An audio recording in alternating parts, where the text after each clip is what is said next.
In this episode of our Create Mod series, we will continue to work on our industrial district, and I have an update. I am back on health again. My surgery went pretty well and I'm recovered and I'm feeling fine to record now. So you will have to hear my voice, and I don't really care if you like it or not. You will have to hear it. Okay, fine. As just a reminder, Erdbeerkäse will make a huge restaurant with all of the food stuff that Create and the Pharmacy Light mod has to offer, and the vanilla ones as well, I guess. But I will do the important stuff, the exciting stuff. I will build huge farms for large amount of iron, of gold, and all the blocks that we're gonna need to build huge buildings in this world. So this is just a start. Forget all about the stuff that we have done so far. At this point, the start will begin. But before we can do that, we need to grind down this whole mountain. So let's go. You might be wondering why I am in the end. But as we are about to remove the mountain, we had the idea that a beacon could be really helpful. So she went on to the nether and collected 3 wither skulls, like you can witness right here. Now we just kill it for the nether star and then we can craft a beacon. I'm scared that this is the right position. We can fly away, I guess. We might have it with a loose after this. Ouch. I think it's right. I guess he's stuck. He's stuck. And now he will explode. Boom. And oh, OMG, it's so difficult. Oh my god. Whoa, this is the worst boss. Look at this experience, this glorious fight. OMG, he's really hard focused on us. It's so scary. OMG. Got it. Was the most boring fight I've ever had. Anyway, now we craft the beacon. So now we have all the resources that we need for the beacon. The beacon had to be on emerald blocks. That's the way you should do it. Maybe with netherite blocks. Then you are really the best of the best. I mean, look at how rich this thing looks. It looks like some money blocks. Hello, Beaconator. But now we need to tear down this mountain. I don't think that I will do a time lapse for it. I will just stand here and we are just going to make this and then it is done. So, as you might witness, it is completely done. We have teared down the whole mountain that we had in this area, and now we have a flat surface, and with the FreeCam mod you can see it actually pretty well how much space we now have. And this should be more than enough for our needs, for now at least. Now we need to plan out the industrial district and the restaurant, I guess. And the farms and stuff. Yeah, but for now it's actually pretty late now. So, I guess we will see you in the next day. Alright, as you can see, there's quite a contraption behind me. So, what is this all about? This is what I have planned for our industrial district. And it looks way more complicated than it actually is. I've just put individual modules together and created this monstrosity.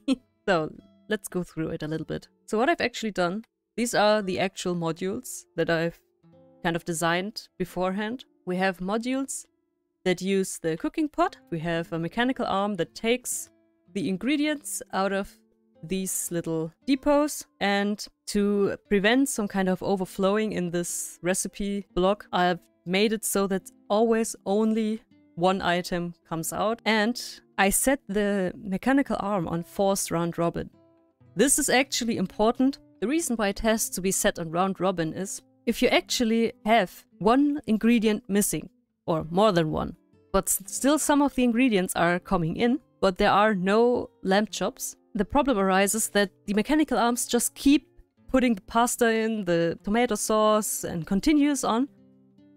Okay, here it's actually exactly the other way around. He keeps adding, like, it's kind of like, ooh, yeah, they're lamb chops. You put lamb chops in until it reaches a full stack. When that happens, the mechanical arm ignores the recipe. So he just starts to put another lamb chop right next to the next available field. And that breaks the recipe. So, to prevent that from happening, I tell the arm, you can only put ingredients into the pot if all the ingredients are available. So this kind of overflow thing does not happen. What you can see here, since we have kind of 3 levels full of modules, right here where all the food comes from this vault, it all gets split up right here. And to show you the module, there's just this mechanical arm that takes all the ingredients and puts them through a funnel into the basin. And if all the ingredients are in there, the mixer will go and produce our tomato sauce. Then there's also quite a bunch of recipes that work with autocrafters, or mechanical crafters, sorry. The autocrafter is coming, boys. This one is actually extremely simple. I just lay out the recipe, like here with the berry pie. We have the pie crust, the milk on both sides, and the berries. And then we have those little depots again, and a mechanical arm that is going to fill those ingredients into the grid. And it's just a basic mechanical crafter setup. And for some of the recipes, we use stuff like milk bottles. So to not fill this chest up with bottles, they get filtered out and get outputted and sent on the way back to be filled again with milk or other things that are necessary for other recipes. As you can see, the food will drop out and get sent to another vault over here. This is actually a little temporary storage because, as I've mentioned, I wanted to build a restaurant. So all the food that comes in here will get sent to their respective places that I'm going to designate on a later time as soon as I've built the restaurant. For now, it's going to have to be stored in this vault. So I've got my little schematic over here because I am not that crazy to build all that in survival once more, because you can make so many mistakes in such a contraption. So I'm going to try. Oh my god, this is so much bigger than I thought. Okay, let's just... Oop. Oh boy.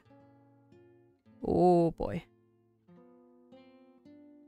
This is pretty big. Oh my god, it's so laggy. And I think I'm... Oh god, it's so laggy. Yeah, I definitely want to push it a little bit more into this corner over here. Yeah, I think I like that. So we have a little bit room in front of it.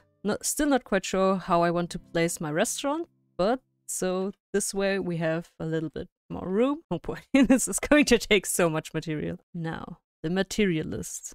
Let's not have a heart attack. Oh, because of the item frames where marked which module creates which recipe. Those are handy, so I'm going to have to cook everything that's on this list. 4 stacks and 10 barrels. Oh no. I'm going to need so much brass and so much so many electron tubes. Oh, that's not too bad. I thought I had to make way more, what are they called? Precision mechanisms. Oh, okay. This isn't too bad. I kind of thought I've used way more stuff, but this is doable. Actually, really doable. Alright, so I've mapped out a little bit where I want everything to go. Like I mapped where the factory goes. And then I'm going to have a little train that supplies our factory with all the ingredients. Now, but where do we get those ingredients? Aha! So, right here, this is going to be 3 layers of crop farms. And the top layer is going to be our sugarcane. And next to it, we're going to have a little meat farm where all our speaking is hard. Where all our animals are. Wow, that's that's a sentence. There will be a little extra farm to feed the animals, and here we'll have a little tree farm for the apples, and the wood to make the bowls for the recipes, and some sticks for the, I guess it's kind of a kebab, well, barbecue on a stick, I guess. For this one, we're going to need the sticks, and I'm going to bring the saplings over here to my leaf farm. I have designed a pretty ingenious leaf farm, but the thing is, it does, even though it does produce a few saplings, it's way too slow. So to be able to kind of, let's call it, refuel the leaf farm, I'm just going to take some of the saplings that come out of here over to the leaf farm to replant the trees. I'm going to have a little kelp farm. It doesn't need to be really big because we don't have that many recipes that ask for kelp. And yeah, I'm planning to get the train track to go kind of like around through here, and not sure if I'm going to go in between here or going all around, but kind of around and just make it go in a little loop and back over here. Like, this is kind of the main station for the train to fill up the factory right there. And what I actually kind of forgot is a little milk farm where I'm going to put a few cows to fill up a huge tank with milk, because we are going to need some. And I'm actually having to think about if I'm going to instantly put it into glass bottles for the recipes, because they ask for bottled milk or in buckets of milk. So I'm going to have to figure that one out as well. But that is kind of the layout that I am planning for my farm. The only question still stands where I'm going to put my restaurant at the end. But I have a feeling that I'm going to put it kind of on this mountain. I'm going to have to flatten it a little bit. But I'd like to... It would be pretty cool if it goes here. And then I could maybe create some like bridges over the... Or like a huge bridge from over there up all the way over here. Over the train tracks. But yeah, the positioning probably might change, and maybe I'm going to put it somewhere completely else. Then I might need another train to bring it over to the restaurant. But yeah, this is going to be it. Well, now you will see my perspective again, and I want to show you my plans for the industrial district from my side. Here you see the side from Erdbeerkäse and the farms that she have marked out. And now I guess I have even more room than I have expected though.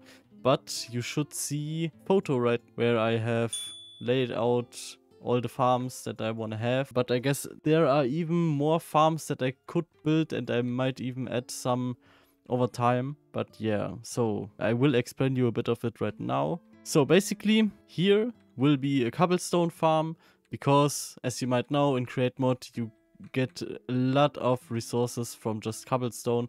So I will have a huge cobblestone farm.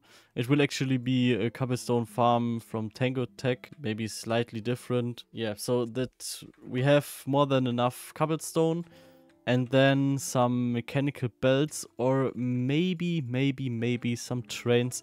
But for now I'm planning to just use some mechanical belts. So yeah, I can split them with the brass tunnels. But the most, I guess, important ones are iron farm. That will be, I guess, over here. It should be a huge iron farm, because we will need a lot of iron for this industrial district. So yeah, you can expect tons of iron from this farm. And then we will have a sheets farm, so we can just load it in with some ingots, and then they will get sheetificated very fast. Then another gold farm, gravel, sand, bricks, terracotta, diorite, andesite, granite, redstone, kelp, an alloy maker, automatic gearbox farm. We will have a wood farm, a wool farm, mud farm. We will have a dye farm, and all of the stuff from all the farms that we have will go into a huge storage system, so we have easy access to all the blocks that that we will produce in this area. And I guess one thing that I'm not sure if I will construct it, but I'm planning on making a huge display, so it will basically show off all the storage that we have and how much of each block is stored in the storage area. But yeah, I guess we will have to plan out all the farms in the creative testing world, and then we can see if the system that I have planned out is actually doable. But I think it could be nice, and yeah, like I said, I guess some farms could actually be added to it later on. But for now, I'm thinking this should be all we need. And yeah, I guess that is all I have to say about it. Anyway, I hope you have enjoyed this episode. Leave a like, leave a subscribe. Bye.